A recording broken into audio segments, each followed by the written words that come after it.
Good evening, everyone. The April 30th meeting of the Community Commission for Public Safety and Accountability is called to order. Please place your cell phones on silent mode, remain seated, and refrain from using handheld devices in a way that would interfere with the ability of others to see or hear the proceedings. We will begin by calling the roll to establish a quorum. Commissioner Gottlieb, Commissioner Minor, Commissioner Piemonte, President Terry, Commissioner Wortham, Commissioner Driver. With four members of the Community Commission for Public Safety and Accountability present, we have a quorum and we can conduct the commission's business. I'm sorry, five. Before we begin tonight, we want to extend our deepest condolences to family, friends, and colleagues of Officer Bartholomew, who tragically lost his life in the line of duty. His courage, service, and sacrifice to our city will not be forgotten.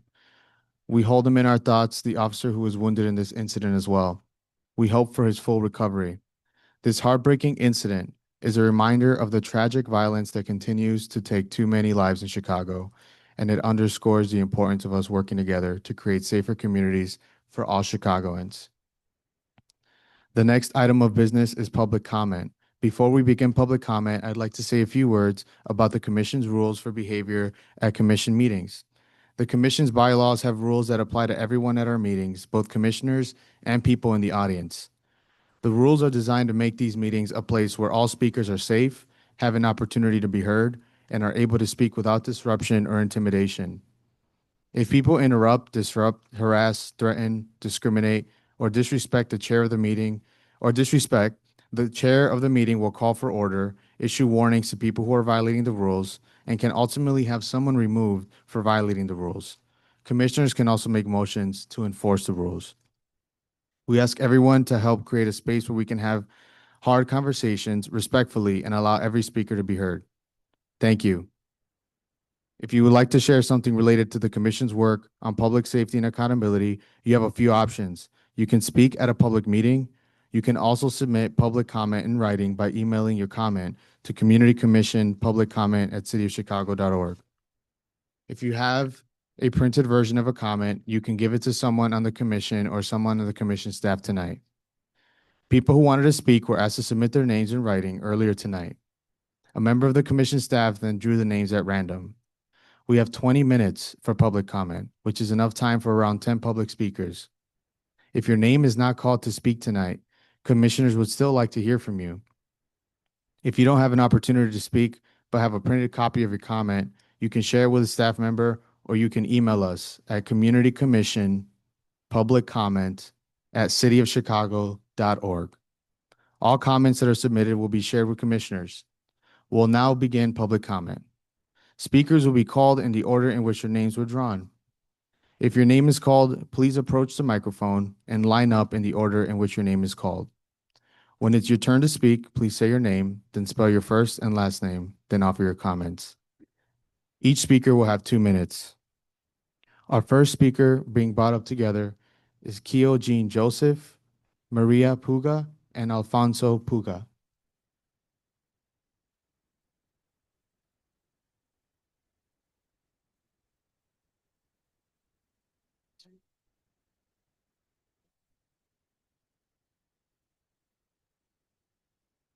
Yep. Awesome. Good evening, commissioners. My name is Keo John Joseph, pronouns they, them, KEOJEAN JOSEPH. I'm a district counselor for the 24th Police District, which includes the 40th, 49th, and 50th Ward. According to the network's Measuring Safety Volume 1 data, the need for survivor services and protection is both significant and growing.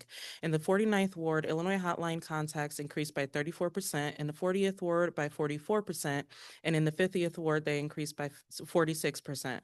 These numbers matter because hotline contacts represent real people, people surviving domestic and gender-based violence who are reaching out for safety, housing, counseling, and legal support, and are often met with a lack of follow-up and consideration. This level of need requires a holistic approach. The Chicago Police Department is funded at approximately $2.1 billion for 2026, accounting for about 20% of the city's spending. While that investment continues, survivor services remain limited despite rising demand. So I urge the commission to focus on three things. First, expand community-based victim services, not just police responses. Survivors often seek help outside of law enforcement. Second, invest in culturally competent and language-accessible services, especially in the 49th and 50th wards where we have a large immigration and diverse population. Third, track outcomes, not just contacts with CPD, but whether survivors are actually receiving safe housing, financial support, and long-term stability. Public safety requires prevention, trust, and healing. We must meet survivors where they are and ensure no one falls through the cracks. Thank you. Thank you for your comment. Our Maria Puga, okay. I ask if we can make the accommodation for the translation because I Yes. will be translating for her. No problem. Okay. Buenas tardes, mi nombre es María Puga. Hace 2 años, 7 meses, mi hijo fue a cenar a Pilsen y lo mataron. My name is Maria Puga. I'm here because about 2 years and 7 months, my son went to Pilsen and he was murdered.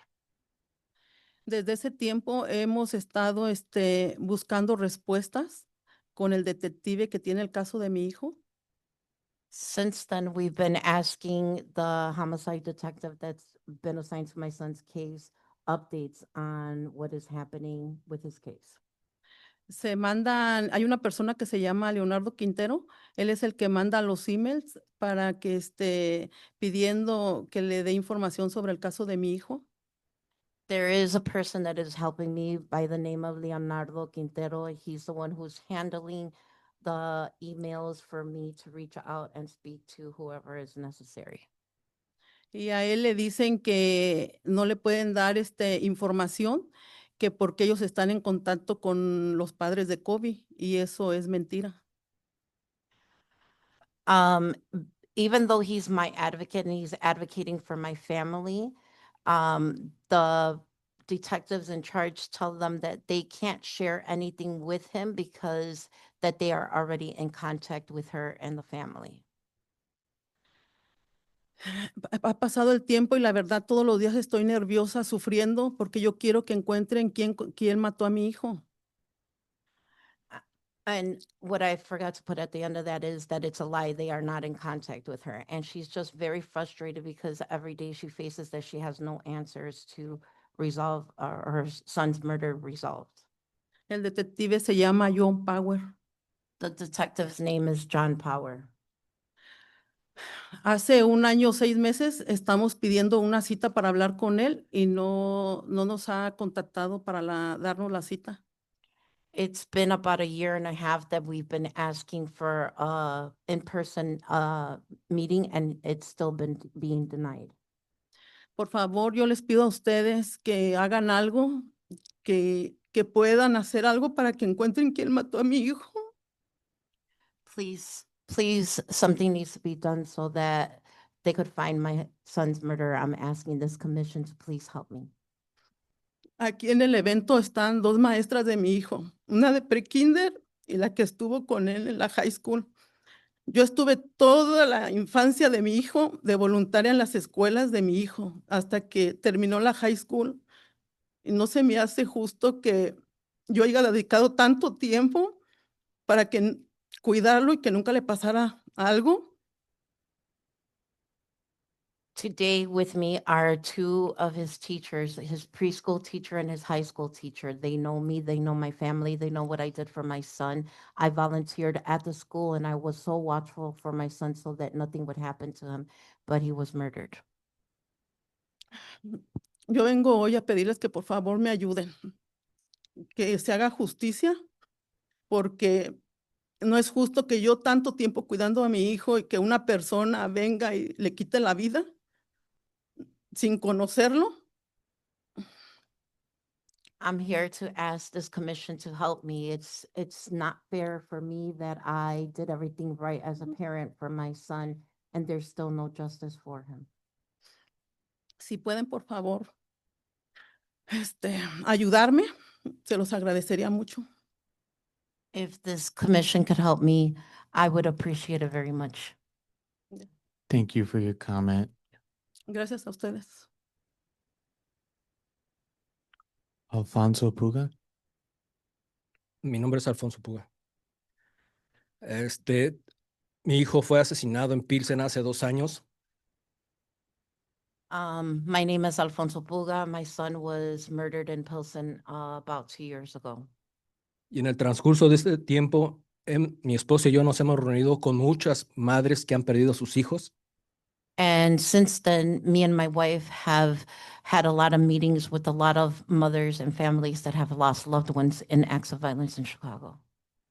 y nos hemos dado cuenta que la policía sigue un mismo patrón And what we have found that the police and the higher ups, al tratar de resolver los casos de nosotros. instead of solving our cases, Las familias tratamos de comunicarnos con los detectives y ellos muchas veces no contestan las llamadas. and what we have done is been constant in contact with these detectives, and they do not answer our requests. They do not answer us at all. Y la única respuesta que recibimos es que están investigando. And the only answer that we receive from them is that we are investigating. Esas palabras las hemos recibido durante 2 años y tenemos con los familiares que durante 20, 15, 10 años las mismas palabras. Estamos investigando, estamos investigando. We have even met parents that have lost their children 10 to 15 years, and they still tell them that they're just investigating. Nosotros estamos aquí para tratar de que la gente se dé cuenta de lo que está pasando en Chicago. So that parents, we're here because we want parents to realize what's happening here in Chicago. Está muriendo gente inocente, Innocent people that are dying, gente que no debía nada. people that should not die. They didn't owe anything, they weren't in any problems. Y la policía no está haciendo nada. And the police is not doing anything. Gracias. Thank you. Gracias por compartir. The next speakers are Kayla Nguyen, Brenda, and Amalia.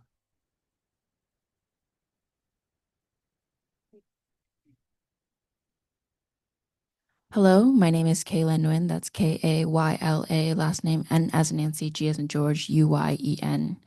I'd like to applaud the commission for holding a meeting like this. I think this is something that's really needed in the city. And this is a good step forwards to that and introducing the community to that. So I really want to applaud, especially Commissioner Minder, for putting this forward today. What I do want to raise, especially in regards to victim services, is measures for those who are wrongfully convicted in this city, which is the #1 capital of wrongfully convicted cases in the nation. People who have experienced police torture are victims of police crimes. What measures are there in victim services for those who have had their trust in the police broken, for communities who have experienced this and grown up and seen this around them? I don't think that there's enough focus in that around victim services. You expect victims of police crimes to go to these police. That's a difficult ask. And so I'd like to draw attention to that. Further along these lines, we have immigrants who are experiencing then crimes at the face of the ICE and the federal agents who have detained their communities, detained their families, their loved ones, and faced further aggression from the police, their local law enforcement, who is also charged with, quote unquote, protecting them. Instead, they face aggression from both local and federal law enforcement. For these people, victim services may not have proper language translation services, interpretation services. They may not have their adequate trust in the system, in the government, and these services to be able to approach these and get the proper help that they need. So I implore the commission to take action to end CPDI's collaboration in order to restore this trust in these communities. Thank you. Thank you for your comment. Brenda, I'm going to translate. Perfect. translate. Okay. Mi nombre es Amalia. Estoy aquí por lo mismo que hace Perdón, deme tres, un segundito, pero sí, sí, un segundito. Just for the record, Commissioner Minor is in attendance. Perdón, sí. sí. Ah, repite lo que dijo. Estoy aquí porque hace 3 años asesinaron a mi hijo en las calles también. Y es lo mismo, no es justo que un muchacho joven de 23 años que tenía un futuro por delante le hayan arrebatado su vida. Y lo mismo, la policía, pues siempre es muchos casos, en espera. ¿Cómo se llama? Amalia. My name is Amalia. I'm here for the same thing. My child was murdered a couple years ago, and I'm here because the police hasn't done anything about it. Sí, solamente eso y que pues hagan algo porque pues no sé, los policías, los detectives, mucha arma en la calle, jóvenes que empiezan su vida y no somos una mamá, somos muchas. Se escucha a diario eso, la violencia, todo eso. I want the police to do something because there's a lot of violence going on in the city, and there's a lot of loss of youth in the city because of this type of violence. Y gracias a las organizaciones que sí ayudan moralmente, pero pues a veces no es suficiente. Sometimes there are organizations that do help like emotionally, but that is not enough. And there's more mothers like me in Chicago that are suffering this. Muchas gracias por escuchar. Gracias Thank por you su for comentario. listening. Amalia? Brenda, okay. Good evening. My name is Brenda, and I'm the mother of Juan Jr. My son was only 18 years old when his life was taken away. For 3 years ago, I've been living with this pain. Not many answers. Junior was not just a case. He was my baby. He was a father. He was very loved. He mattered, and he still matters to this day. I'm here because I will not let his name be forgotten. Please don't let his case be forgotten either. My son deserves justice, so I'm asking you to please keep his case active. Assign the resources needed and give our family answers. We have been waiting for 3 years, and I want justice for Junior. That's all. Thank you for your comment. The next three speakers are Claudette. Sorry if I butchered this. Shala Garcia and Melissa. Melissa Johnson, correct.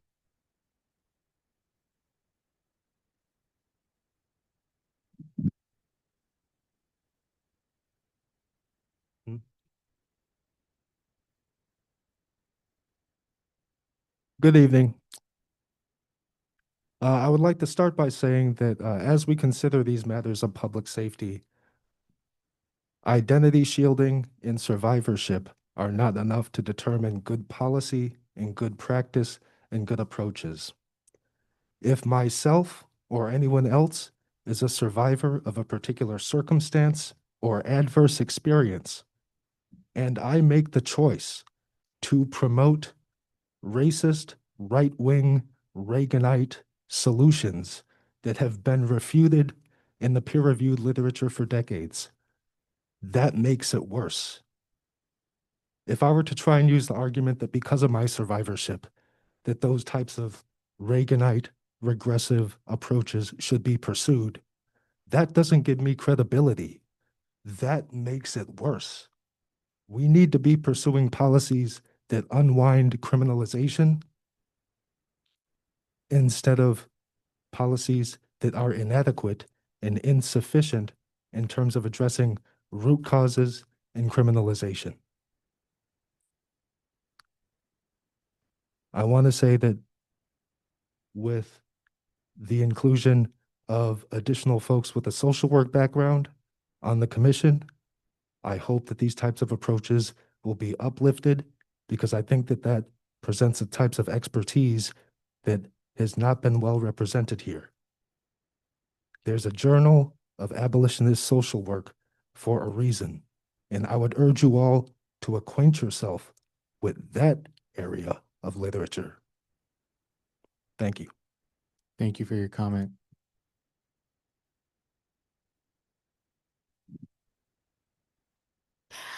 Good evening. My name is Chela Garcia. I work with the Little Village Community Council, but today I am here also as a mother.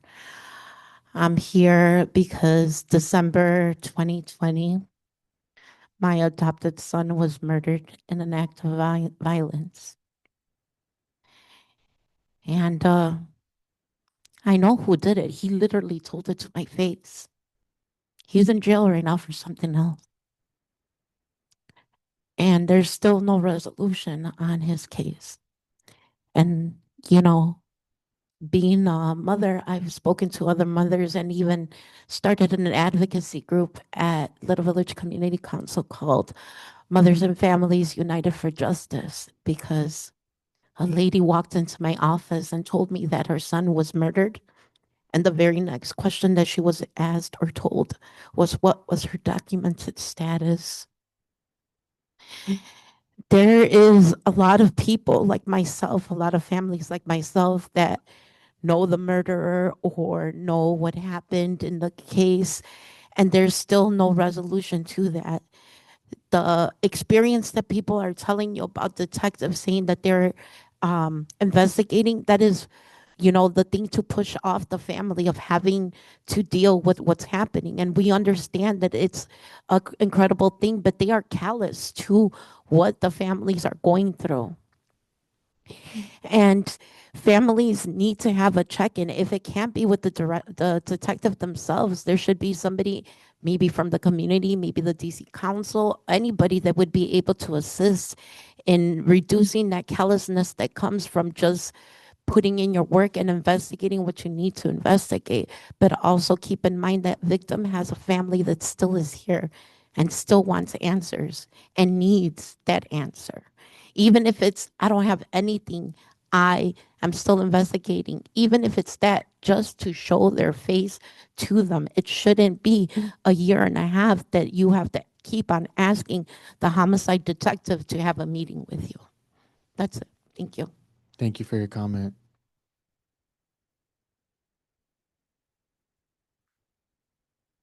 Be brief, be brilliant, and be gone. So my name is Melissa Johnson, Melissa Johnson. And I'm going to talk about something that I'm excited about. I'm going to follow up from the We Are Our Own Medicine conference, but I can't do that with excitement in my voice without like letting you know that I acknowledge all the suffering in this room. God, it's killing me. And I'm involved in my community for a lot of reasons. I have a lot of titles, but the last title is the most important. We'll get to that. So I'm the co-chair of advocacy with the National Council of Jewish Women. I am the GVP lead for them. I'm going to be in Springfield next week. I'm an advisory board member for Skate Laborious in St. Louis, so Google that. It's pretty cool. I'm training to be the first district court advocate. I just joined the Young Associates Board with the Chicago Help Initiative. I am on the front lines of homelessness and mental health downtown. And my most important title, I was orphaned in this town when I was 10 years old. And during the We Are Our Own Medicine conference, there was a youth panel on the second day. And, you know, I sat there and I tried my hardest to pretend like I was not crying the entire time. And then my pen ran out of ink because I was listening to Chicago's youth.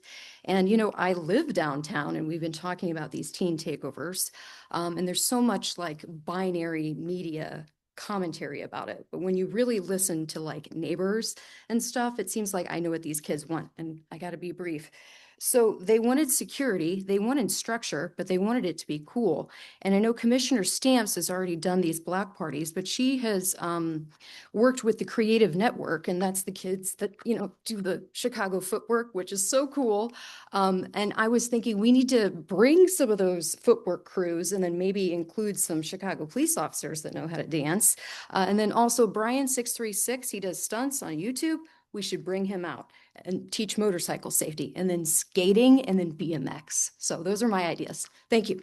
Thank you for your comments. The next three speakers are Louis Carhart. I believe this is son. Nicholas Hernandez. And then Leo Quintero will be our last speaker. Hi, my name is Louise Carhart, Louisecarhart. I want to speak about my experiences dealing with CPD victim services, who I interface with pretty regularly. I'm an immigration attorney, and I help a lot of people who are seeking U visas, which are visas for victims of violent crimes. In the past year, something that's important to know about U visas is that you need police certification in order to pursue your visa application. So you have to send an application to CPD and ask for them to sign it and certify that you reported the crime, you cooperated with police when you reported it, and that you were a victim. In the last year, a lot of the language in these U visa certifications have changed so that it makes it more difficult for people to get status at the end of the application process. CPD officers have started putting in language about how people aren't cooperating or they don't speak the same language as these people, so they can't advocate for them or have any kind of interface with them that would be productive. This is a very niche issue. I realize that, but it really affects a lot of people whose only pathway to citizenship and legal status in this country is because they were victims of a crime. And that is a whole separate issue. But I would really urge this commission to specifically address the impacts that changes in CPD. I'm not sure if it's directives, I'm not sure if it's training, but there are only certain officers who can sign off on these U visa certifications, and the language has changed in the past year, and it is preventing people from seeking any kind of legal status. And a huge part of victim services is making sure that someone is stable and is able to live their life without constant fear. And a big part of that is legalization. So I would really urge you to look into this issue and press your CPD to address their policies. Thank you. My name is Nicolas Hernandez. I'm just here to inform folks that, hey, the police department needs to improve their customer service. I've been to the police precinct on multiple occasions. I've wasted about 8 hours on 3 separate incidents. I've never received a follow-up. I was a victim of a crime in my 20s. I had rendered first aid to someone. I unfortunately couldn't cross the street to get to the second victim. Well, I was hit by a city vehicle and having needles through my spine to recover physically and mentally recover from not being able to provide aid to a second gunshot victim. I had my information stolen from a government office. I had reported this to the police. When I went to the police department, I was ridiculed and denied a police report. I followed up with COPA. I was informed that police officer wasn't even there. I kept following up, providing my evidence. I've even informed and escalated this to Gary and Gatewood. I have been trying to seek justice while I was rehabbing mentally and physically. Like right now, I can't even do a proper fist, and I have 3 discs broken after a city vehicle reversed into me. All these are police reports. As I try to provide this information and inform folks, hey, here are the online messages that I was receiving. I was being stalked online, receiving threats. I can let a lot of that slide. But when that person started liking pictures of me and my family members to intimidate me, once more, I went to the police department. I've yet to receive any type of response. That's my personal thing. Now, what the lady mentioned is very important too about the U visas. I also have community members that their names are left off the police report. It's not fair if someone's undocumented that they're not able to go to the police to get help. It's if someone says illegal alien, want to let you guys know, if there's an undocumented person that's a witness to your crime, why would they step up to help you? The Illinois Crime Victims Program, it's very important, but if your name's left off the police report, they're not going to be able to help you. And I was cursed out for not being able to have my name on the police report. 9 months passed. I received a letter. Thank you for your from them. comment this time. Thank you. Appreciate it. Hello. Hi, my name is Son Segura. I live in Bucktown. Oh, thank you. So past few years, I've witnessed shootings, robbery, carjacking on my street. And it's been very frustrating and upsetting, to say the least. And I understand that the city budget is like $100 million a year on crime preventions and related programs. But despite of all that spending, it doesn't seem like things are getting any better. Depending on the year, sometimes worse, right? And it makes me think that, are we really investing in real solutions, or are we just managing problems? And it appears that we're just treating symptoms and not the root causes. And to me, it's very clear that the main root cause is missing values. And I think it's really, we need to start the conversation of values and how do we instill this into our children and young people. Because I really hate to see Chicago I've been living here since 1980, and this is a completely different place than when I got here. And I really, really am sad about it. Thank you. Thank you for your comment. Our last speaker, Leo Quintero.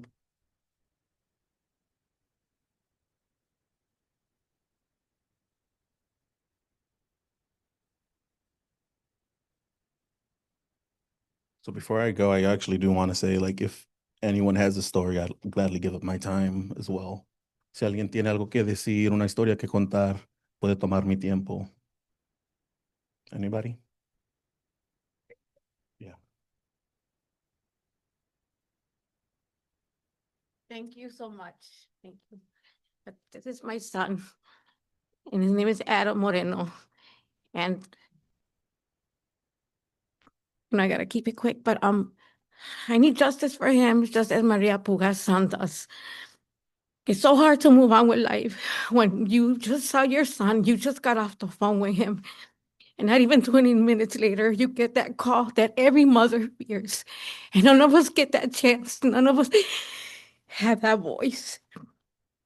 His birthday was April 11th, and I had to have his baby brother blow his candle out. And that's not fair.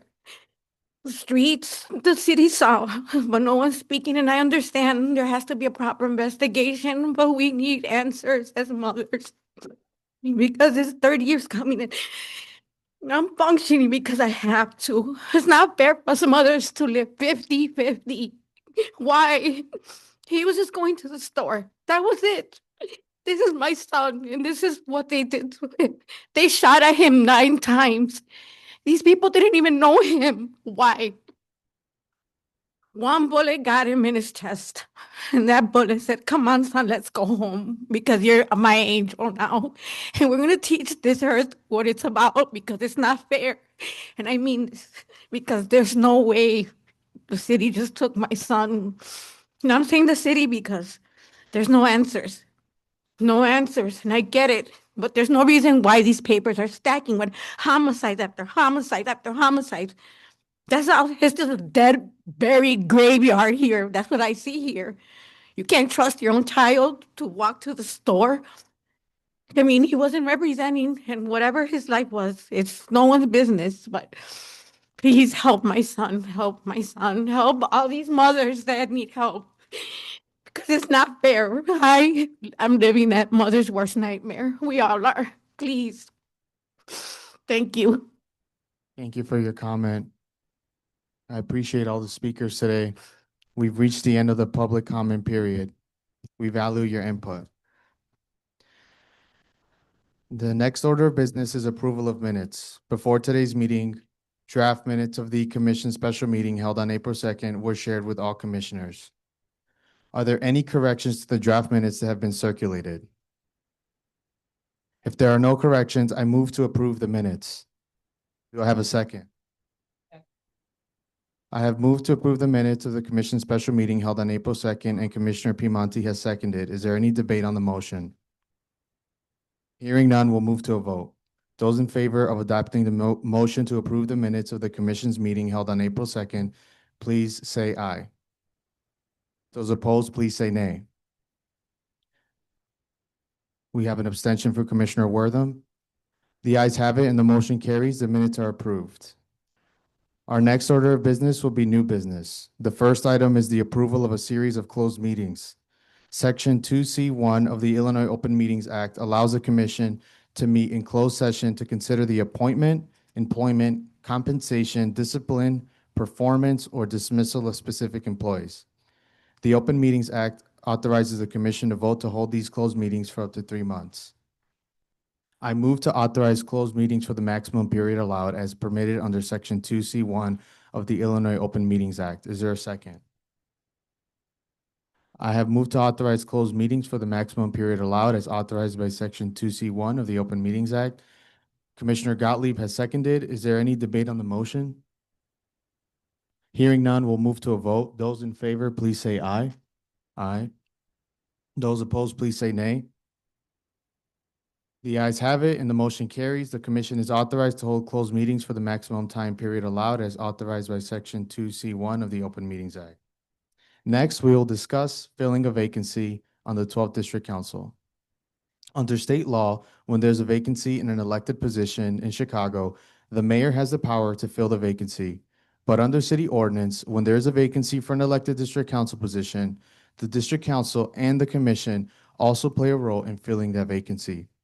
When there's a vacancy on a district council, the remaining members of the DC nominate 3 candidates to fill the vacancy, and then those district councilors send those names to the commission. The commission then has 60 days from the creation of the vacancy to select one of the 3 candidates to recommend to the mayor to appoint to the district council. Then the mayor chooses someone to fill the vacancy. Before we vote on a recommendation, we would like to thank all the candidates who applied to serve on the 12th District Council. We hope all of you will stay involved in the work of the 12th District Council and the CCPSA.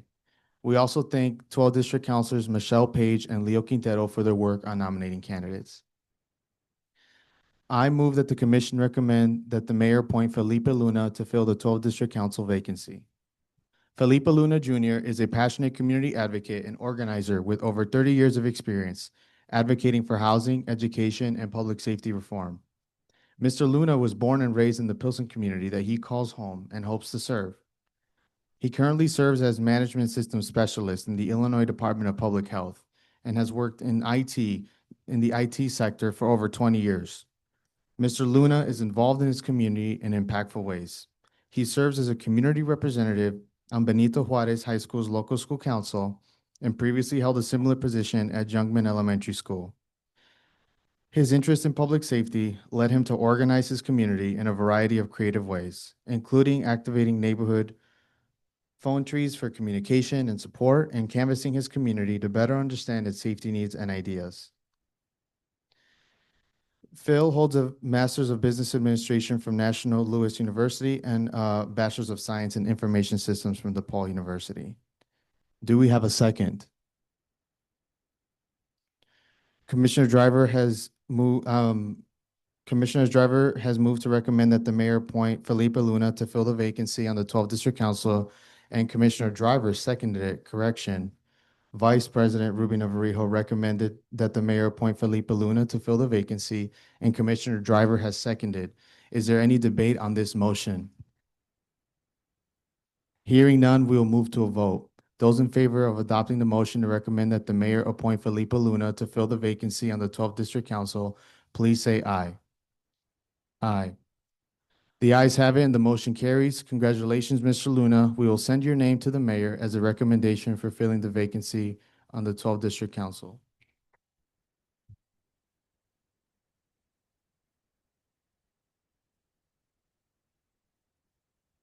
Reports and updates. Our next order of business will be reports and updates. First, we will get an update on the goals the commission has set for the chief administrator of the Civilian Office of Police Accountability, or COPA, the police superintendent, and the president of the police board.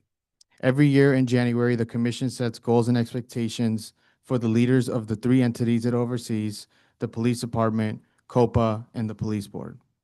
The ordinance that created the commission says that the commission must set goals at the beginning of each year, and then at the end of the year, do a performance assessment where we look at how much progress they made toward meeting the goals we set.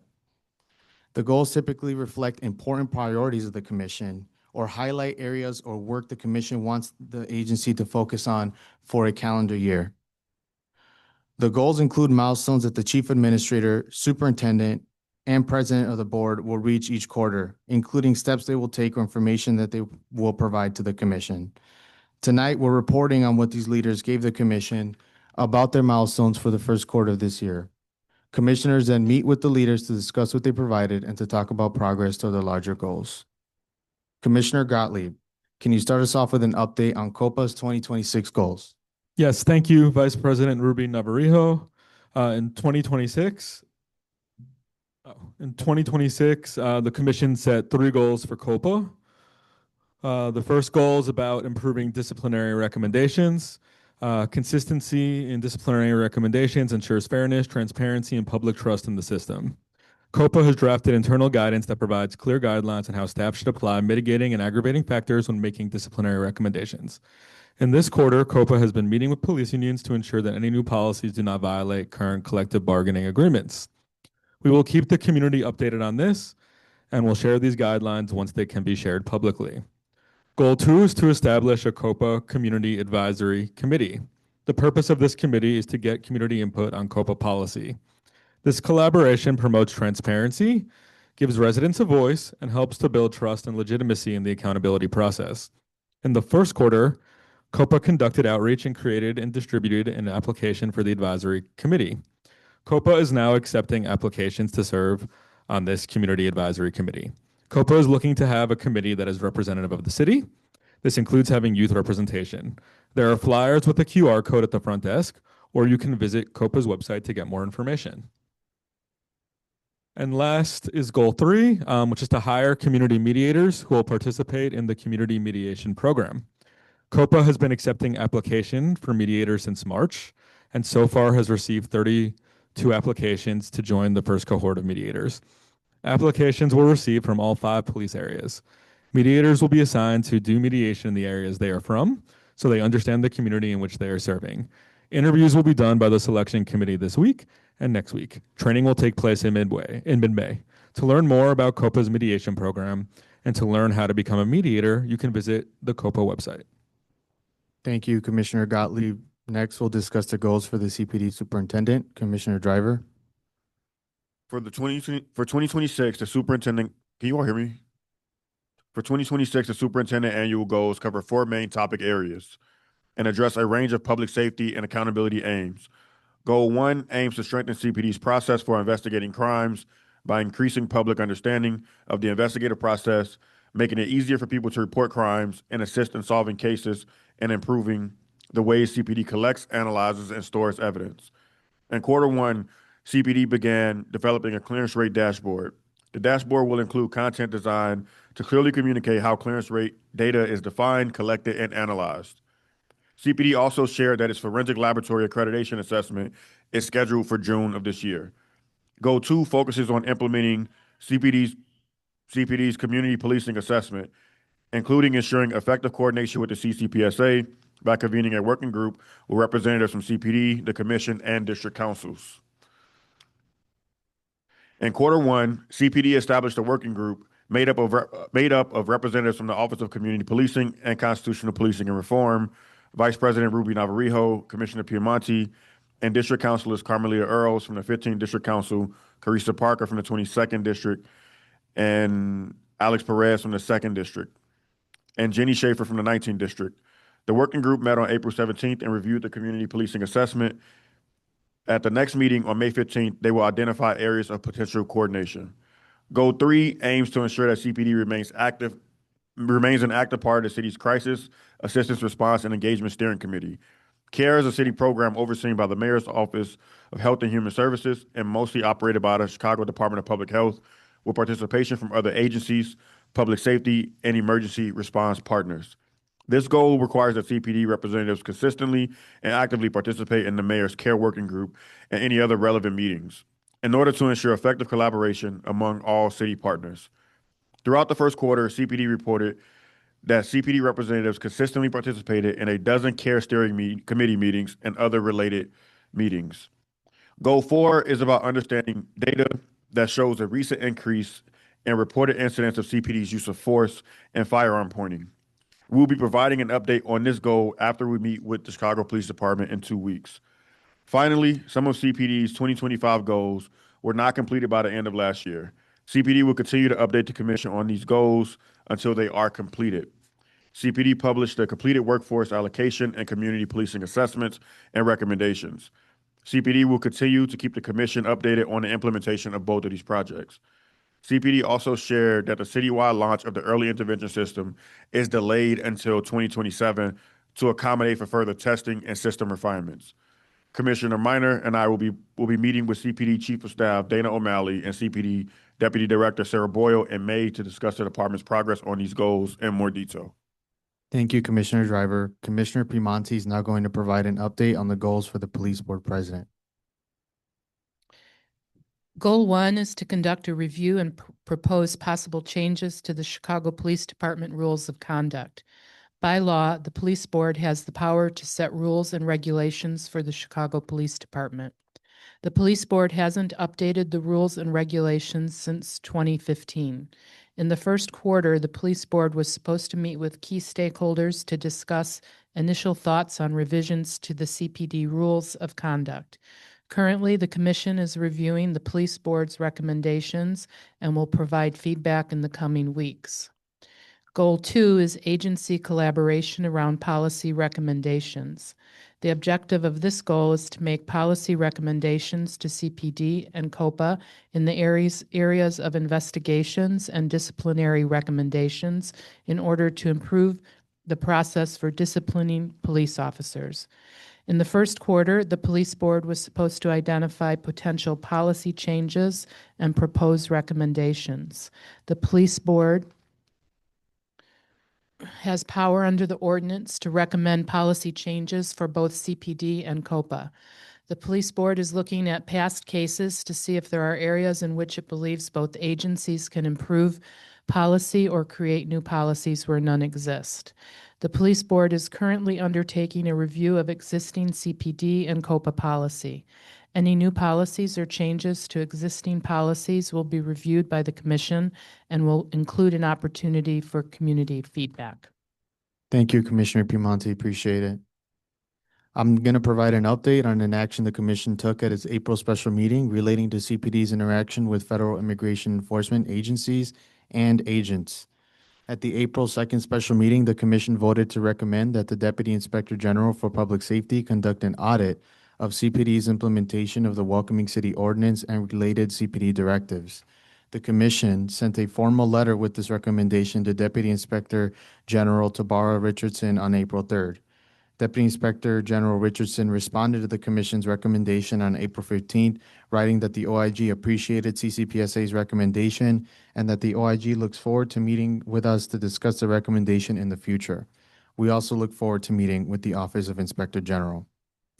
Commissioner Wortham will now provide an update on traffic stops. Thank you.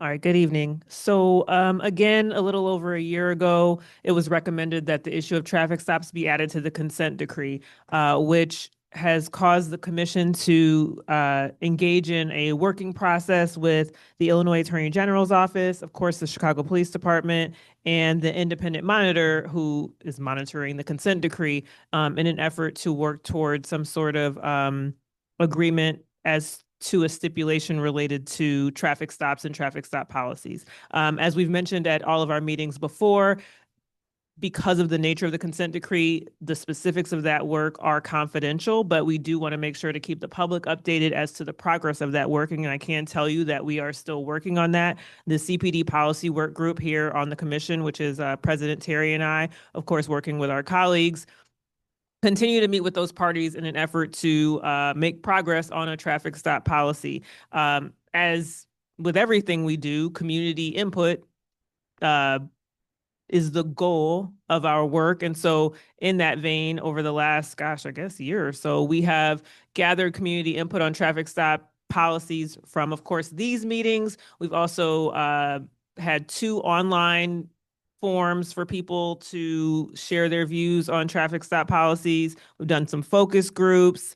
And and citywide listening sessions. And so from that work, several themes have emerged. Some residents some respondents to the different feedback opportunities have indicated that I'm sorry, I missed a big part. So in the course of this work, the commission drafted a draft policy and CPD has a draft policy. Those two documents were made public. And they're similar in some ways and different in some ways. And so again, with the ongoing effort to get community feedback, we've heard several things. So some respondents say that the commission's draft policy has too many restrictions. Oh, look, my mic went out. I'm holding it. Okay, now better? Okay, let me say that one again. Some respondents say the commission's draft policy has too many restrictions on the use of traffic stops. Some respondents say that the commission's draft includes some limitations on when stops can be conducted, and some respondents want additional guidance and limitations on the use of traffic stops. Some people want the draft policy. Some people say the draft policy is fine and it's good how it is. And some people say that the changes to the policy alone will not address the problems that they see with traffic stops. So the moral of the story is we have varied feedback on the issue of traffic stops, and our job is to continue to gather and listen to that feedback and hopefully work with the parties we've been working with to come to the right solution for the city as a whole. So that is where we are on traffic stop policy. I would just, as I say every time I give this update, encourage you all to continue to share your feedback. No matter what your views are, we want to hear them. So that's traffic stops. Any questions? Wonderful. Thank you, Commissioner Huerta. Our next item is our special subject matter hearing on victim services. Before we begin, District Councilor Quintero gracefully gave his time up to allow folks to give their story. So District Councilor Quintero, if you have 2 minutes to give your statement before we get started.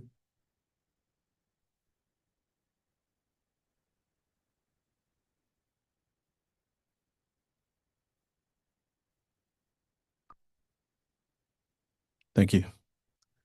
So I had the whole thing written out, but 2 minutes, let's cut it down. So thank you all.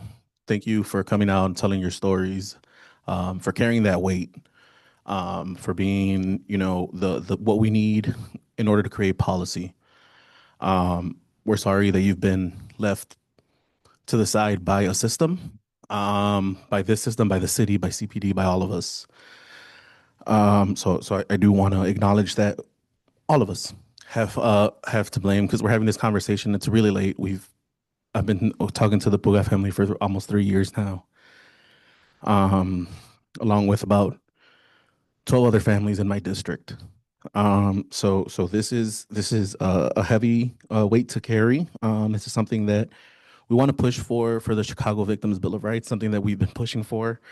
I also want to thank, Abraham Minor, Commissioner Abraham Minor, for being a really important thought partner in all of this. But honestly, like I said, this is a late conversation. This is step one, and I hope that everyone is listening, everyone with influence in the city, everyone with influence on policy, because the goal here isn't to understand what is happening. We know what is happening. The goal here is to create action. And that action looks like policy changes. It looks like families being supported and not being left in the dark, having consistent updates. It means having the resources that they need when they need them, not 6 months after the fact. So I hope whether you are a resource, whether you are someone that has direct hands in creating policy like our commission, that you please support families and Chicagoans across the city when it comes to this. Thank you. Thank you, District Councilor Quintero. Appreciate it. We will now begin our special subject matter hearing on victim services with a focus on services for individuals who have been victims of violent crime. At this time, I'd like to ask our 4 panelists to join us on stage.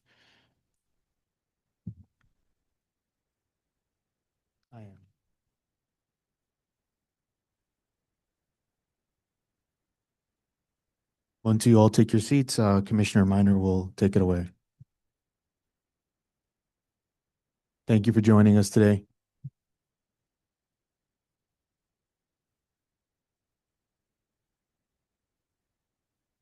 Hello, awesome. God bless you all. Thank you so much for being here in attendance. I want to first recognize everybody who provided public comment. I thank you for your bravery today. I want you to know that your story matters and that this is not just to fill the room or we're not posturing to hear your stories. Just for the sake of hearing you. But I hope that you know that everything that you've said today should be influencing this panel as well as their work in the future, as well as the commissioners that's on this commission. Now that we have your stories and we understand where the gaps in services are, I hope and I pray that informs the way that we approach victim services in the future and in our work. And now that you are in our space, I hope you stay in our space. I hope you continue to share your story because it matters, it's impactful, and it helps move the needle forward. I will be talking a little bit about some of the goals of our panel today, and I also will be introducing our panelists so folks know who's at the table and how we're going to engage in this conversation. But I also want to let you all know that this is a dream come true for me, so I thank you all. Hope you give yourselves a round of applause for being in this room today. If you feel like it, if you want to celebrate, I think it deserves celebration.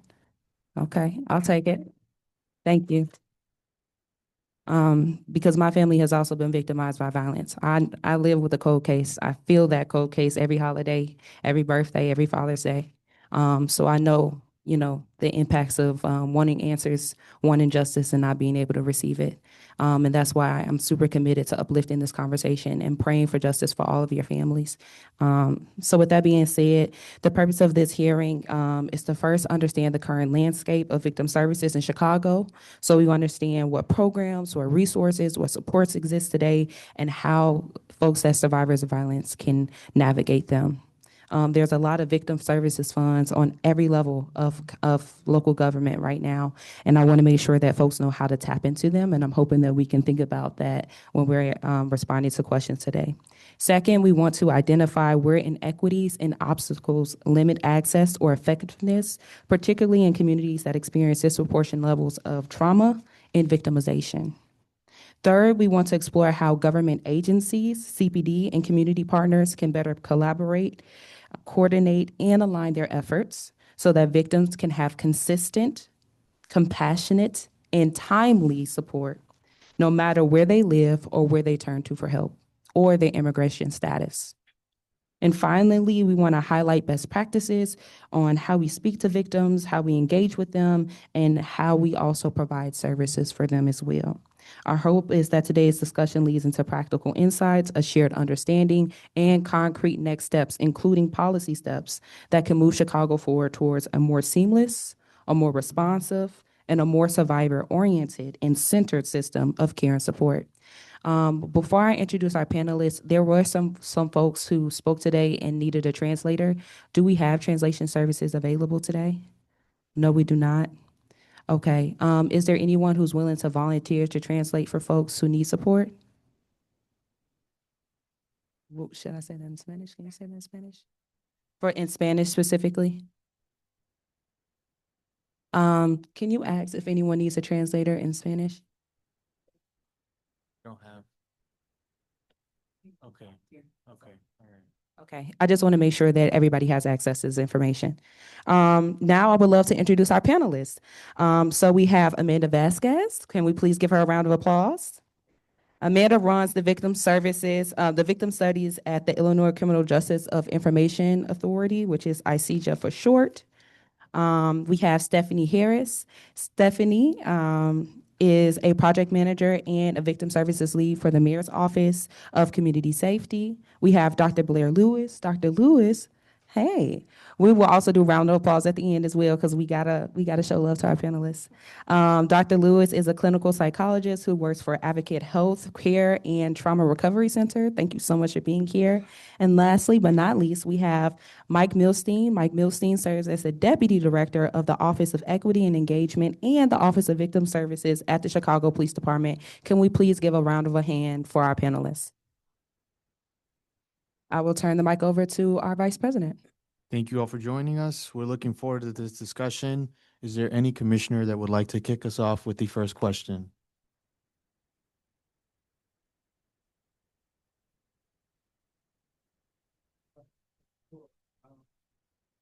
Thank you so much.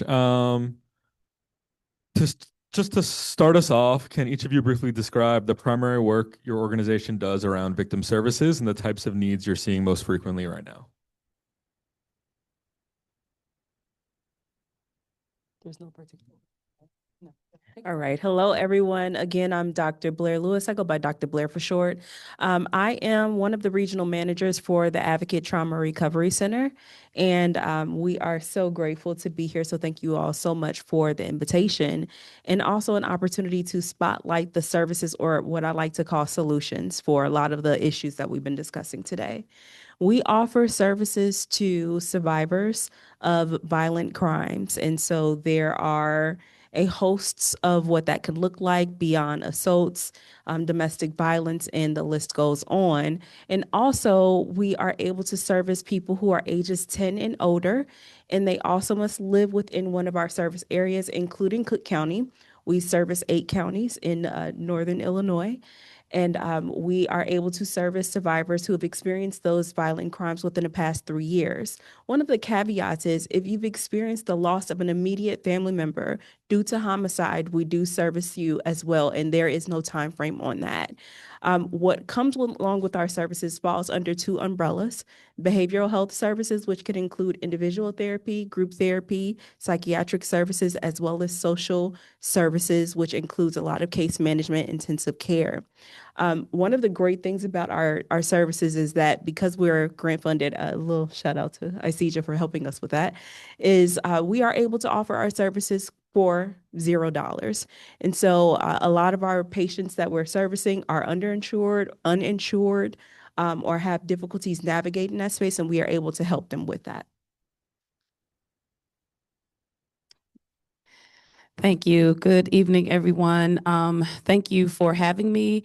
I just want to thank everyone for the public comments. Definitely was taking notes, literally texting people, wanting to connect. And so I just really appreciate your bravery and your resilience for coming up here and sharing your story. And it just really underscores the fact that, you know, there's much work to be done. But I'll go into who I am. My name is Stephanie Harris, and I am the Victim Services Lead at the Mayor's Office of Community Safety. I've been with the city for about 6 years, started under the previous administration, worked at Department of Public Health for a little while, and came back over to this administration. But my primary role is I work with organizations who are responding to incidents of violence and providing support to those who are impacted for fatal and non-fatal incidents across the city of Chicago.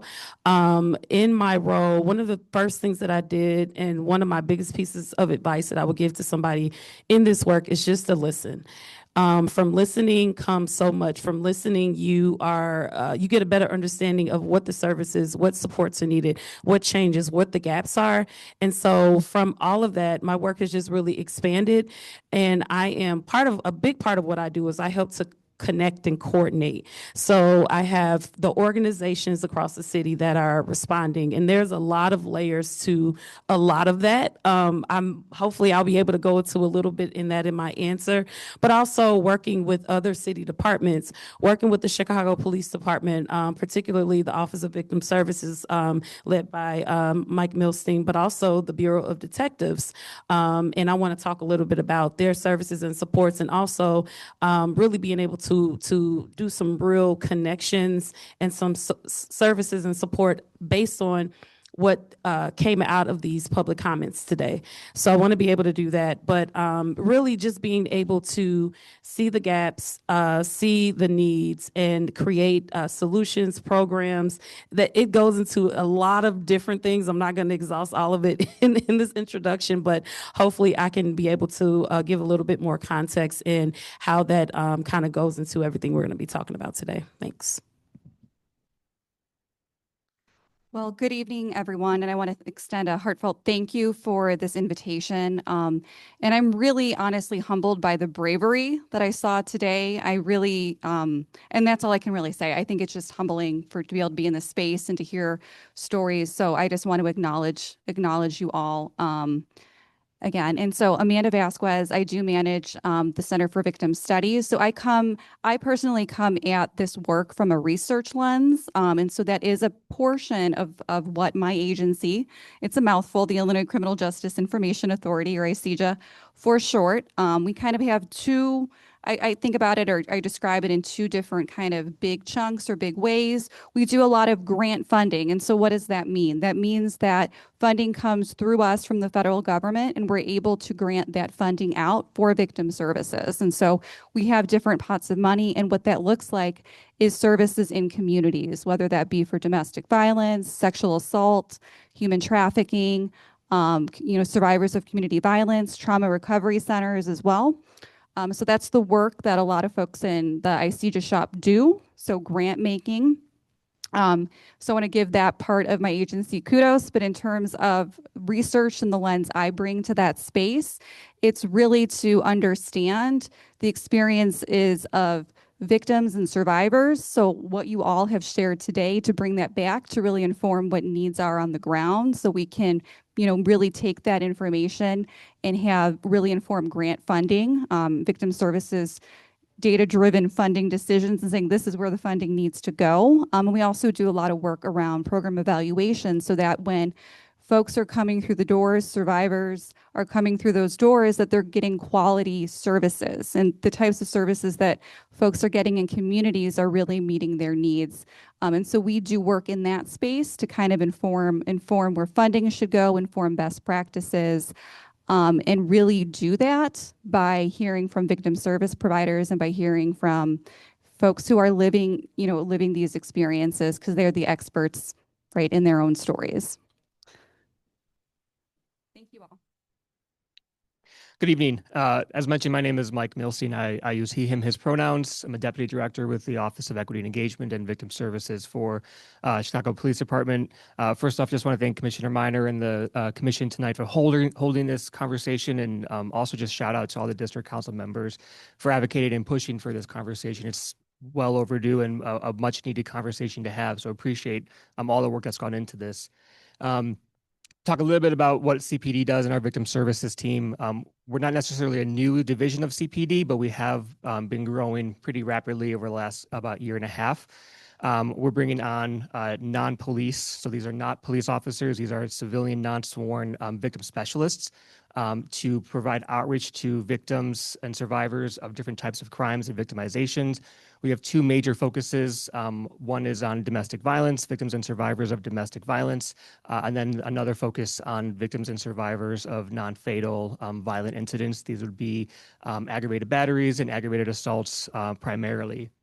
The focus of our team is to provide relatively rapid or quick outreach to a victim or a survivor after a case report is generated. Our team can go in, they have access to case reports, they have access to history, reach out to that individual, that victim or survivor, have a initial conversation with them, see what services or what support that person may need. And then really our primary function is to help be a connector. So identifying what needs may exist, and then letting that individual know, here are some community-based services, partners in the community who might be a good partner for them or a good connection for them to have. We recognize CPD is not a service provider per se. I'm here to try to help use the access that we have to make connections to victims and survivors to the great work that's already being done out in the community. In situations where a victim or a survivor may need some assistance from CPD, that could mean being a liaison or getting access to, or a conversation scheduled with their detective. Our team can absolutely help facilitate those conversations. If they need assistance navigating the justice process or the justice system, we can absolutely help in those situations as well. We can also provide some high-level safety planning or initial crisis counseling. But we recognize that we are just one piece of a larger ecosystem of victim services, and it really does take a village to do this work. So again, just appreciate the time and for being here tonight. Thank you so much. Is there any commissioner that would like to ask questions?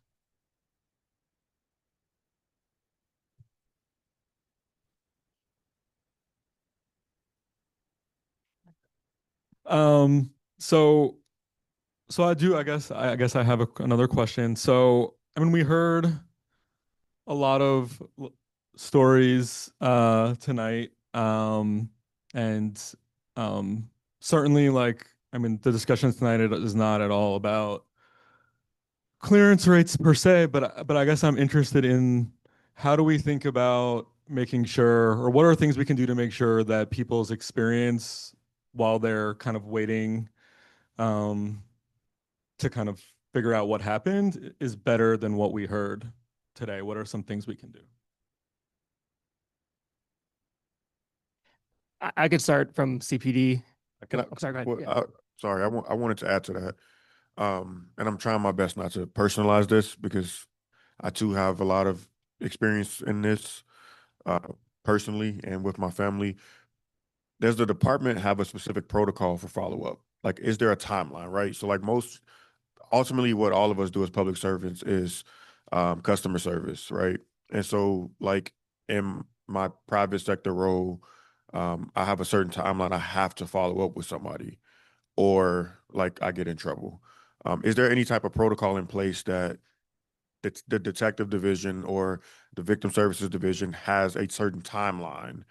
Um, also as a person who's been a victim of violent crime, sometimes it's hard to even remember that you need to reach out to the department. It would be very helpful if somebody from within city government like proactively reached out to victims. Like, is there certain protocols in place to ensure that that happens? Yeah, maybe I'll start with that question. So I'll speak for the victim services side first. Our victim specialists are required by policy to reach out to a victim or survivor within 72 business hours after an incident occurs. And so again, those folks are going to go in and see case reports as soon as we get access to them. And our protocol is to reach out to a victim or survivor within 72 hours. The detective division, I'm not sure. I can't.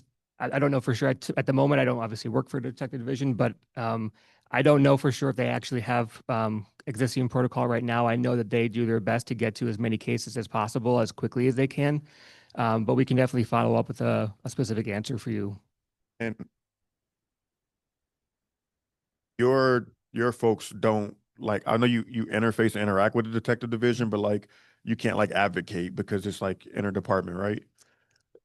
We can advocate in the sense of if we are connected with a victim or survivor who is looking to get in contact with their detective or looking to share information, and they are willing to let us advocate for them, then yes, we can reach out to the detective division to facilitate that. Okay. Okay. And sorry, I want to jump in as well. I absolutely can and do advocate. And so I'm taking these questions, I'm taking these questions back. In terms of the getting the responses and the timely, I think you asked like a timeline or something quantifiable. So one of the things that I do is I do work with a small advisory group of gun violence survivors in the city, who are leading, either they have their own small grassroots organizations because they lost a child and, working at the bank just doesn't resonate anymore and they want to make an impact in the community and help other survivors, or they're just doing leadership work in the city. And so one of the things that we've been doing is having conversations at least quarterly with the Bureau of Detectives. And I remember one of the first things that we're asking about is around the special order for detectives and that quantification in terms of that follow-up. So those are things that, as I'm hearing these questions, as we're having these conversations, hearing the public comment, really going back to just be able to, just try to get a little bit more, just kind of dig in a little bit more so that we can find out those solutions. And last follow up, I know, and I could just be like not in the loop, but I remember we were trying to get up to a certain percentage. Are we at a point now that like you feel comfortable saying like 100% of violent crime victims or victims in general have some sort of advocate within 72 hours, or are we still trying to hire up and get to a point where Yeah. we're at 100%? We're still working to hire. So we are actually bringing on 15 new people tomorrow. So we're in the process of still hiring. But I do anticipate hopefully by the end of this year, we should be at that point where we're much closer to 100%. And the people who are because we're in the process of like hiring up and trying to get to a point where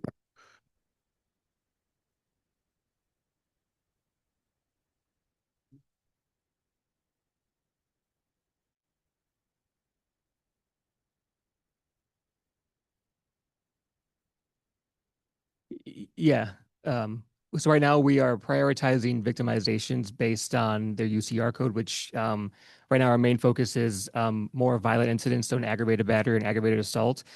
We do have cases, of course, where someone may be a victim of theft or criminal damage of property. Right now, we don't have capacity for victim advocates for those individuals, just because we've been focusing primarily right at this point on just more violent incidents that are impacting typically more like bodily harm types of incidents. Thank you. Commissioner Wortham has a follow-up. This is super quick, but I just want to make sure that I understand and that we're clear. But you said the word advocate, but my understanding of from your presentation and what you guys do is what you said. It's the resource referral, right? So, I mean, we know that there are a lot of victim advocate organizations like who do that actual advocacy if you're talking about court or the actual legal process as a victim or family member of a victim. But I just don't want the messaging to place a responsibility on your team that actually isn't yours, right? So, I mean, whereas like, yes, perhaps you could liaise with the detective division if you're working with a family member who's just really having a hard time, but that's not the core function of that job. The core function is the outside referrals to like the services, whether it's housing or whatever someone might need. Is that correct? For the most part, yeah. I mean, Okay. I will say, like, I think the term advocacy can be very broad in many different aspects. And so there could be times where our team are doing more advocate type of functions if that victim or survivor is asking that for us. Our main priority is we will try to accommodate whatever that individual needs. There are cases where we do have, say, a survivor of domestic violence who's asking to go to court to get order protection. Maybe they've called service agencies. There's not a lot of capacity at that moment. We have been able to help someone fill out the paperwork for an order protection, walk them to the courthouse, help them get to that process. Our main goal is still to refer someone out to an agency as much as we can. But I will say we have a lot of individuals who aren't always ready for that connection either. And so in those cases too, we want to offer at least what we can. To that point, I also wanted to have a follow-up and talk about interagency collaboration. So I know that you right now are onboarding for CPD, in your case, more folks to work in the victim services space. So can you talk about what do you all do in the case where you do find your advocates are at capacity? Who do you refer those services out to?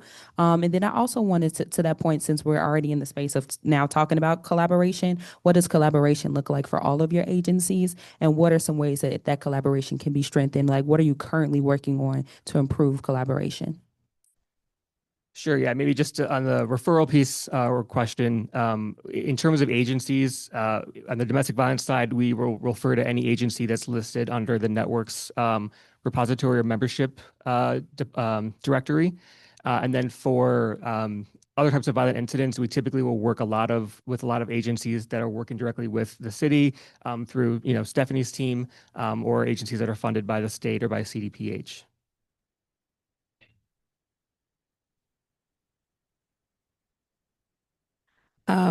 So in terms of lots going on my end, in terms of collaboration, coordination. So one of the things is I have it'll be about 6 years in June, a citywide victim services call. And this is a call not only it's mostly community-based organizations that are funded to respond to incidents of fatal and non-fatal violence and be able to provide services. So those agencies are on the call. And as well, we also have CPD, Office of Victim Services. We have CPS on the call. We have other Mayor's Office of People with Disabilities on the call. And so there are other agencies and community-based organizations that are really collaborating and providing responses on incidents that they've responded to, connections that they've made if they're having a hard time. We also have hospitals. So hospital coordination is really huge in this space. And so been able to collaborate with some hospitals. There's definitely still work to be done in that space. But definitely hospital coordination is really important because when someone gets victimized, oftentimes they go to the hospital, and being able to have those advocates, like at Advocate Trauma Center at University of Chicago. Those are some of the really great hospitals that do have teams that are hoping to collaborate, and they're also making referrals to those community-based organizations. And so in my own role, I am a team of one, but I do my best to try to bring everybody together. But I also have to look at it from a funding structure, because organizations are funded by different entities.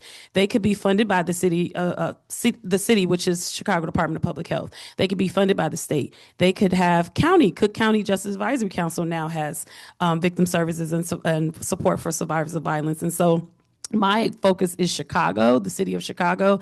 And so being able to pull those organizations together and just really help them to, just kind of show up, and so that they can coordinate and collaborate. So that's one way. Another way is really looking at the gaps that do exist with collaboration and coordination. And so one of the things that I'm seeing is capacity. Capacity is a huge issue, not only at the organizational level, but even at the funder level. When I'm supporting funders that are managing the contracts and they're focused on those contracts, their teams are small, but there needs to be one, oversight, support, and coordination of all of the organizations that are funded at the ground level, making sure that they're fully supported, making sure that the victim advocates who are responding, that their capacity is there at their organizations, that they're taking care of themselves, that their own trauma is being addressed, and so that they can really be able to show up in a way that survivors deserve. So it's really multi-layered.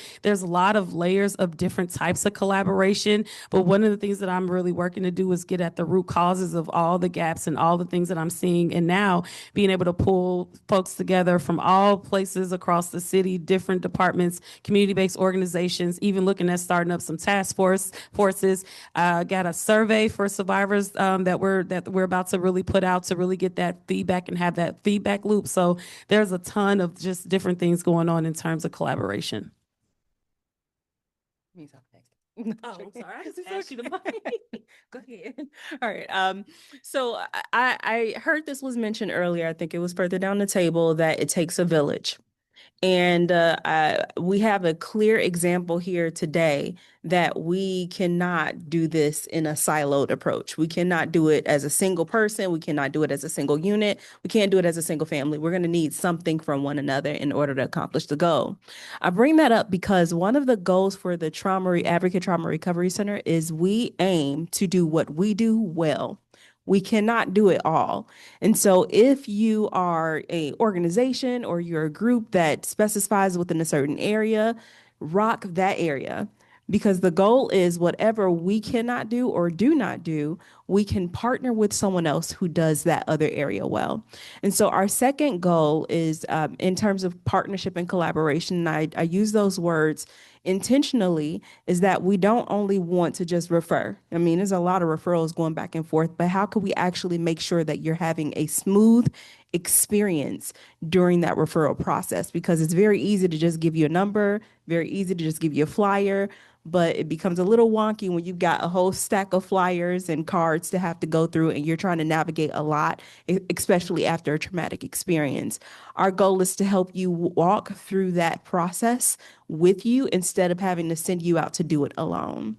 And so when we are looking for collaborators or, partners, we are looking for folks who we can link up hands with and say, we're going to work with these same people, these same families together, instead of just shooting more information in front of their faces. The last thing is, I know that we all have recognized and talked about it a little bit earlier, that a lot of changes happen in Chicago frequently. It's ongoing, changes in funding, changes in organizations, changes in programs, changes in leadership, and the list goes on. And every single change that happens has a dynamic or ripple effect into another area, which means we always have to continue to have these conversations of who is still running. Are you still running the same way? Who are you still targeting? And I know that sometimes we get a little we start to tune it out and get accustomed to what you're expecting each group to say. But if you come in with a fresh ear and fresh eyes each time, it opens up an opportunity for you to recognize the shifts and the changes that are happening within your community or your surrounding area. So I would always recommend, and it's the same thing that we do at the Advocate Trauma Recovery Center, is to go out into the community and touch base with the grassroots organizations that are there, what's new coming in, what is old that has shifted, or even what we need to change within. Yeah, and just thinking about collaboration at ICEJA, I kind of think about it in a couple different layers or buckets, if you will. Two things I'll highlight really quickly before maybe focusing on one thing in particular that kind of resonates with what you said around task forces and bringing folks together. But one is we do have research partnerships, and why is that important? That kind of ties into, capacity building as well. And so we are a research arm, and we strive to collaborate with community-based organizations, big and small, so that we can help them tell their stories, so we can show program effectiveness. So we try to, collaborate, reach out in that way, and really, have as involved, and I really call it a partnership. It's not that we come in and we do an evaluation and here's what we need you to do. No, let's figure out how we can work together to understand the program, how it works, the outcomes we want to reach, and how we can kind of get you to where you need to go, and kind of really working in that space. And that's, I think, where some of that capacity building comes in. So we try to do capacity building in that way. So you need some help with data so that you can apply for a grant to help show that there is support. There's a need in your community. That's something that we can help support you with. So we'll do it in that way. But our agency also has an initiative that's called Institute to Innovate, where we have a lot of grassroots organizations that may not be ready. They're kind of primed. They know there's a need in the community. They've mobilized, but they need help with that grant application process. And so I am not an expert in that space, but it is a really, really great program. I've heard really great things about it, and it's really striving to lift up folks who know there's a need in their community, but need that support in terms of applications. What is a fiscal agent? All of those words that people who have been in this funding space and have been applying for grants know about. And so we're trying to fill some of those gaps because we recognize there's a lot of really great work happening, and we want to have that government, grassroots, community-based organization partnership and really lift up those community orgs. But then on the note of task forces, I think ICEJA, one thing about collaboration, I think we do well and we're known for, is bringing people to the table. There's legislation that's often passed. I'm going to say often, every now and then. There's an issue that's facing the state. It could be facing the city as well. We actually have a task force right now. That's the task force on missing and murdered Chicago women and girls. And so I think that's in its third year right now, but we are bringing so many folks to that table to have these difficult conversations, bringing CPD, bringing the medical examiner's office in Cook County, bringing researchers, bringing community providers together to talk through these pieces. And so, we provide the administrative support around that piece, but we bring the research. We can also bring folks that are in that grant space together, and we have policy folks too. So that is, I think, one kind of key way in which we can sometimes bring folks together from these different systems at the state level, local level, community level, to really have these tough conversations.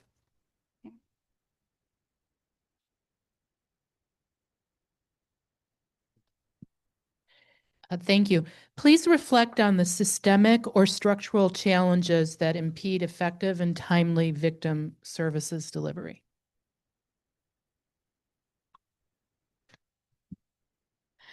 So one of the first things that came to mind when you said that was training for victim advocates. And I kind of think of the analogy, you put your mask on first before you help the person that also needs a mask to be put on.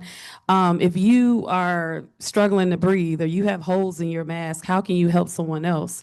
So what that translates to is if victim advocates don't have the proper capacity support, they don't have the proper training, how can they show up in the community in the way that survivors deserve? And so being able to ensure that training is standard, not only standardized, but trauma informed, and that is quality and is happening across the board. So that's one of the things that I've been really, really interested in. There are some really great trainings out here in the city. There are organizations that do wonderful training. There's a training academies, and I'm even working with some partners to work on a micro certification for victim advocates at Malcolm X College.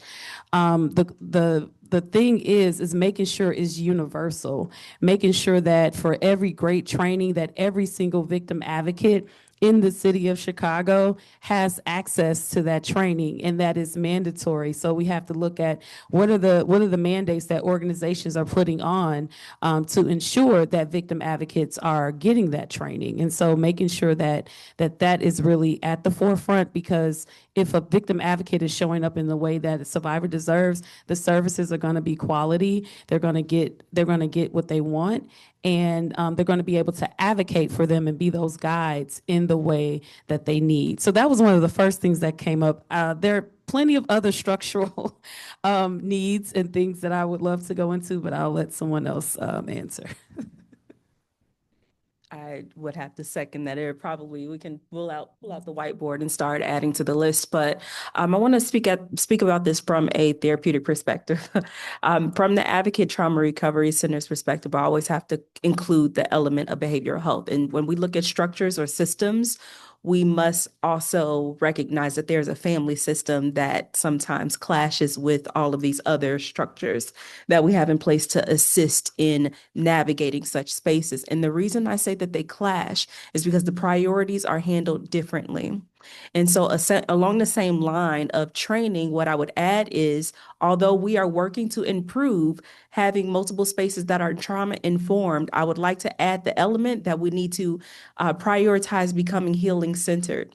And the reason for that is when you have a family system that is experiencing immense pain, approaching it as its business every day isn't as useful and doesn't necessarily allow for the proper message to translate, which may result in additional friction happening between these two entities that must interact and work with each other to receive or get to the results that are needed on both ends.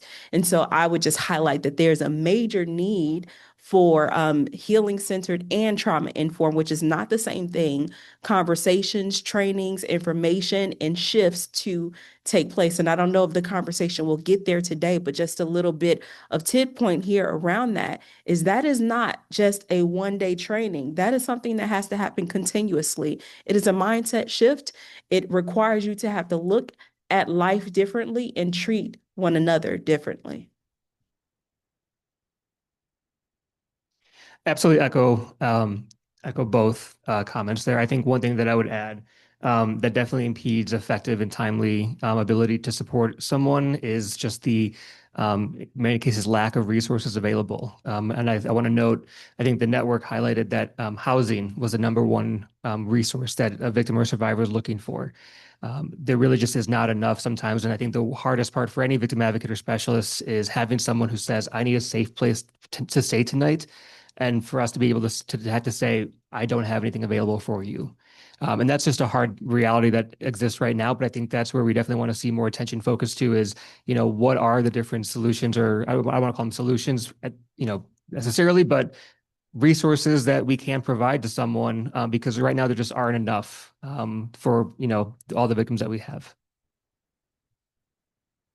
And I'll just add on, I think a little bit. One thing I was thinking about as everybody was talking, and I agree with everything that has been said.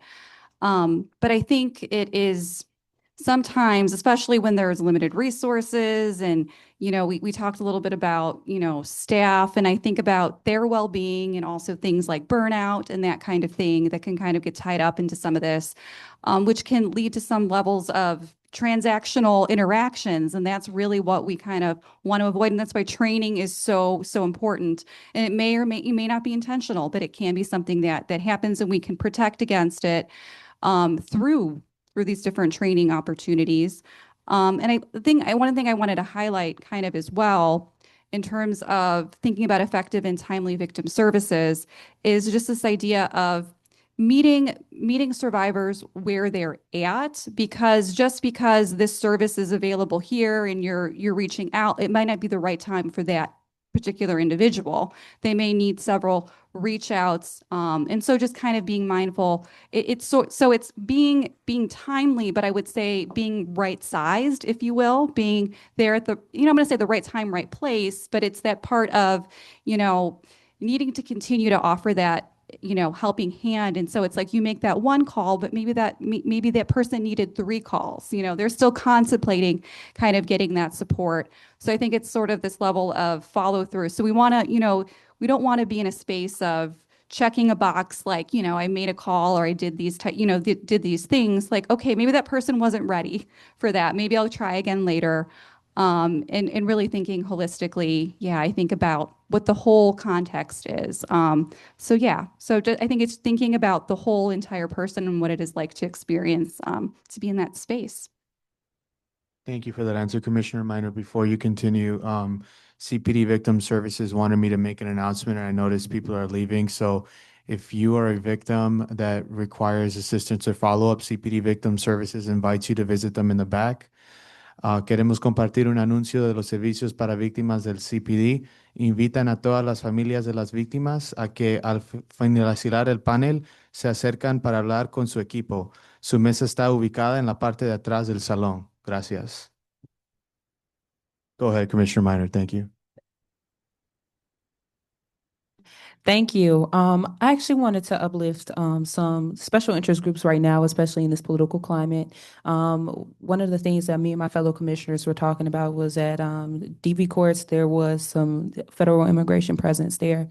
And then one of the commenters also talked about the changes in language for UNT visas and how that's impacting some folks that's impacted by violence. So I'm wondering, for anyone who's concerned about the current political climate, what does your services look like for them folks that might be hesitant to go out of their communities to get support? And I also want to know, does anyone actually serve folks who have been wrongfully convicted of crime? That's a wonderful question I was asked by the audience, and I really want to uplift that here.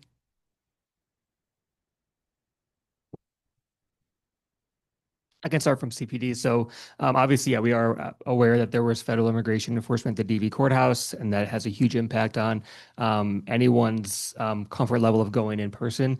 I know DV court does offer virtual options. And so we have, and I know many of the DV advocates and partners who are in this space have also continued to push and, be in touch with the chief judge for domestic violence division of just ensuring that there are access and virtual options available, especially for individuals who are not comfortable going in person.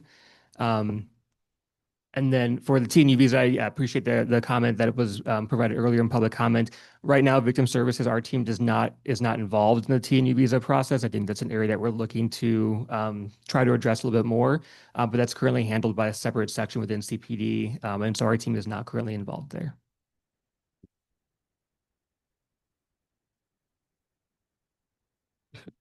I can jump in regarding wrongfully convicted people who are victimized. Absolutely, when it comes to supporting survivors, organization, at least from an organization perspective, they do not.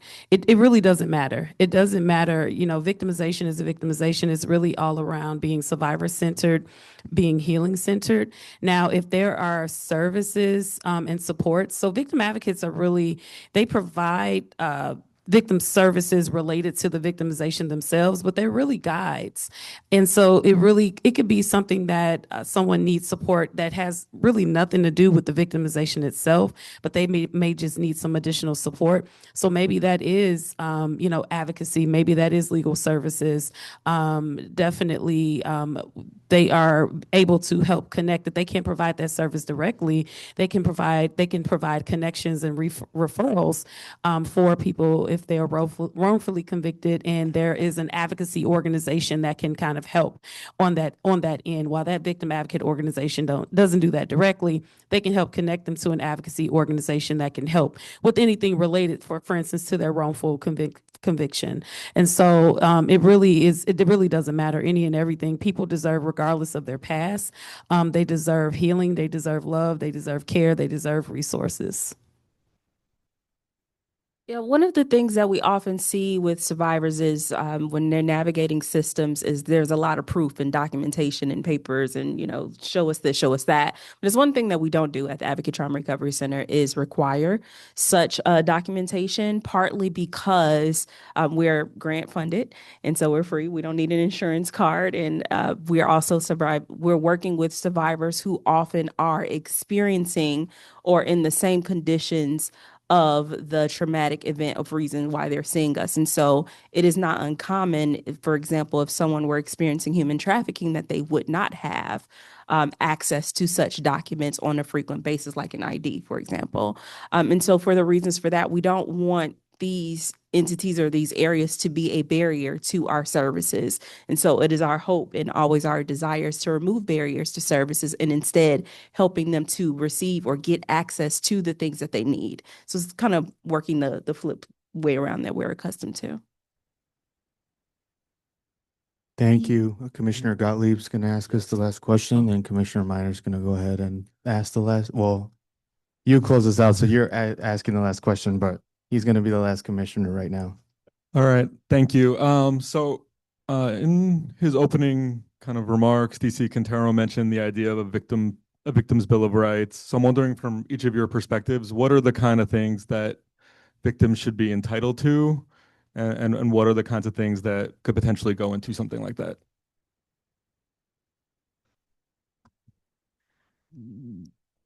Instant thought, informed consent. I know we're accustomed to hearing such a phrase, but true story, I witnessed a patient experience care at one healthcare facility, and this facility was amazing at highlighting consent.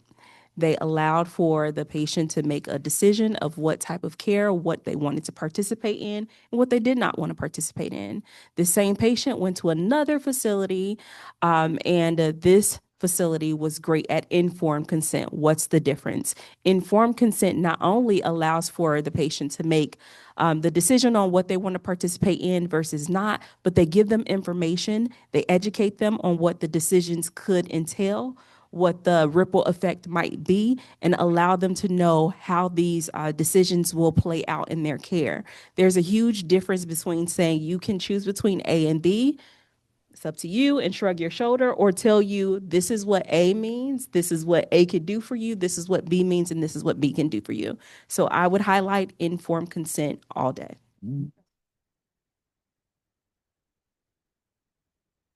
I think you kind of actually took both of my ideas from me, to be honest. One of them, kind of just, I guess, piggybacking on that, is just that transparency piece. I think, and that's a little bit, I feel like what I heard in public comment too, is just wanting to know what is going on, the why, the who, the how. Sometimes there aren't always things that we can do. There are internal, external, there are all of these different types of constraints. And I try to do this in my practice generally, and I think we should, I'm a proponent of it clearly, but just explaining what is going on, even if you don't have I don't have an answer right now. I haven't heard back. I don't know, and then I think I'm just thinking about the timeliness component. It's just kind of making good on commitments, because that kind of helps to prevent that re-victimization. So I'm going to go with transparency, consent, and importance of decisions and options for survivors.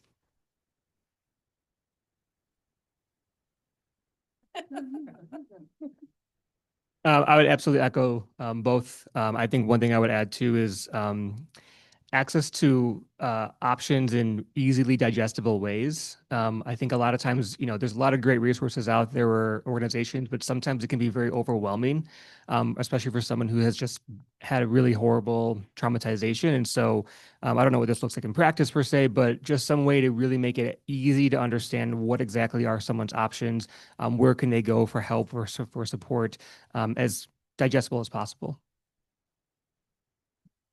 Yeah, all really, really, really great answers. So definitely echo everything that everyone else has said. In addition to that, there really does need to be a commitment to every survivor has the right to heal, right? They have the right to even if nothing is their answer isn't there, right? Or they are not able to get the resolution that they need, they have a right to constantly have someone there guiding them, holding their hand, providing them a connection to the community, to resources, to healing, so that while they are waiting for whatever the resource, the service, working through the system, that they at least have a common connection. There's also, I believe, the Office of the Attorney General has a crime victims Bill of Rights, or they have they have crime victims' rights. So really leveraging that, looking at that as an initial tool, and then really just building upon that, but definitely echo everything that everyone has contributed to that answer. Thank you all so much. And so Leo opened up the conversation by saying, like, this is the first step. And so this question is a goal to get us towards the second step. So I would love if all of you all can think about, what is one immediate action related to collaboration, policy, or practice that can be implemented or changed in the next year that can improve victim services in Chicago.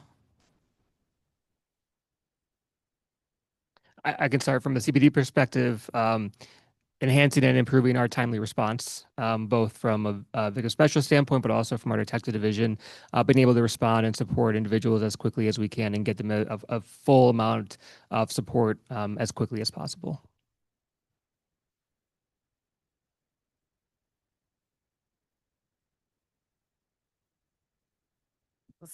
Trying to pick which one. Right? All of them. I would say really, we really have to address the layered capacity issues, whether it be capacity of the services themselves, kind of connected to the lack of resources that Mike mentioned, related to just kind of some structural issues, capacity within. It really starts at the top, capacity with those that are providing the resources. So at the funder level, capacity within organizations, and the victim advocates and the number of victim advocates. So really taking a deep dive into some of those capacity issues, some of those structural issues, coming up with an oversight strategy. So one of the things that I've seen is organizations that get funded, right? They get funded and they are responding and providing services and support. And then things may happen. Sometimes survivors may not want the services right away. Sometimes they're not able to get a connection just because, different things. Maybe they weren't able to meet them at the hospital, or maybe because they just didn't know them. But really being able to look at what are some of the gaps, what are some of the access issues for survivors, and then having a feedback loop, being able to. So one of the things I think I briefly mentioned was a survey. Being able to have that feedback loop, so that every survivor who is victimized has a way to complete a survey or some sort of feedback loop to say, hey, I still need this type of support. This is where I was victimized, or this is where my loved one was victimized. And these are the type of supports and the services that I need. So really being able to look at the lack of capacity, what are some of those issues there, the oversight, ensuring that not only that training is there, but that when folks are going on the ground, that those services are being provided on a long-term basis. So really coming up with a whole strategy and a framework around addressing capacity issues and the oversight factor.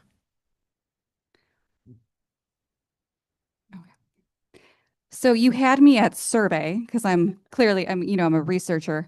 But I think that has me, I originally was thinking of one thing, so I might sneak in two things now, but I like wonder even, an immediate thing could be to do a comprehensive survey in the city. Maybe there can be some cross collaboration to really understand what are the needs of, victims and survivors in the city of Chicago. And I could talk everyone's ear off about like, yes, there's some research, but it doesn't really tell us enough about what's going on in the city. But that could present, I think, a real opportunity. But I think also, I would say just, I represent a state agency, and we are statewide. But I think one thing that we have a lot of relationships with other state agencies, and less so with our city partners, where we do have a lot of victimization. A lot of our funding goes. I think just stronger collaborative relationships, whether that is with the mayor's office, like between ICEJA, whether that is with folks over at CPD. I think we could get those things moving and make some real change. My brain has been going like this when thinking about this question.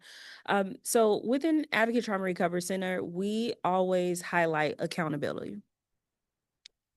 If we say we're going to do A, B, C, D, it is our goal to execute that. And that comes along with being trauma informed, is it allowing the survivor to know this is what you should expect from us, and us actually following through.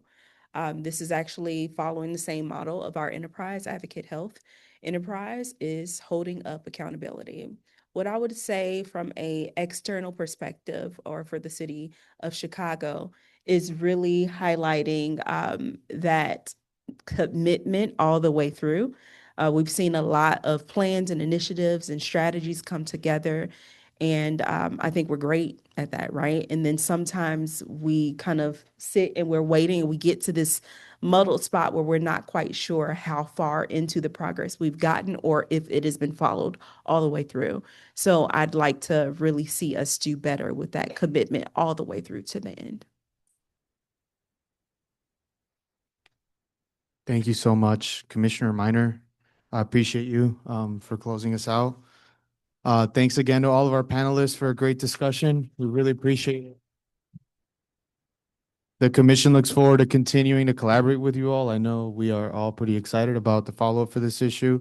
The information we heard today will help inform the commission's work, including on annual goals and strategic priorities. We will now move on to adjournment. If you'd like to connect with the commission via social media, you could search us on Facebook at Community Commission for Public Safety and Accountability. Our Instagram handle is at CCPSA_Chicago. Twitter as well, CCPSA_Chicago. Our YouTube is Chicago CCPSA, all one word. Our next regular meeting will be held Thursday, May 28th at 6:30 p.m. at the Irish American Heritage Center, 4626 North Knox Avenue. Thank you for joining us tonight. We hope to see you on May 28th, and we hope you'll stay engaged and encourage people to join us in the work. This meeting is now adjourned.